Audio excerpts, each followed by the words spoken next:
தேமுதிக வேட்பாளர்களின் விவரங்கள். விருதாச்சலம் தொகுதி பிரேமலதா விஜயகாந்த் நாயுடு சமுதாயத்தை சேர்ந்தவர்கள். தர்மபுரி தொகுதி இளங்கோவன் பிள்ளை சமுதாயத்தை சேர்ந்தவர்கள். சேலம் மேற்கு அழகாபுரம் மோகன்ராஜ் வன்னிய சமுதாயத்தை சேர்ந்தவர். விருதுநகர் தொகுதி விஜயபிரபாகர் நாயுடு சமுதாயத்தை சேர்ந்தவர். ஓமலூர் தொகுதி இளங்கோவன் நாயுடு சமுதாயத்தை சேர்ந்தவர்.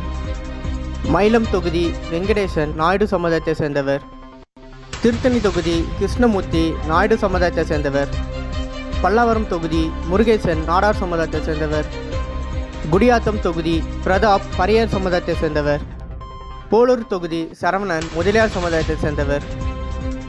டிஎம்கேல 234 தொகுதியில் தேமுதிக 10 தொகுதி ஒதுக்கியிருக்காங்க. அந்த 10 தொகுதியோட வேட்பாளரும் எந்த சமுதாயத்தை சேர்ந்தவரும் சொல்லிட்டு இந்த வீடியோவில் சொல்லியிருக்கேன். இதில் எதனாச்சும் தப்பு எதனாச்சும் இருக்குது, இல்லை சமுதாயத்தை தப்பாக சொல்லியிருக்கேன் கீழே கமெண்ட்ஸில் தெரிவிங்க. ஏன்னா இதை நான் சோஷியல் மீடியா தெரிஞ்சுக்கிறேன் சமுதாய டீட்டெயில் போட்டிருக்கேன். இந்த வீடியோ உங்கள் ஃப்ரெண்ட்ஸுக்கு எல்லாருக்கும் ஷேர் பண்ணுங்கள், சப்ஸ்கிரைப் பண்ணுங்கள். நன்றி, வணக்கம், தேங்க்யூ.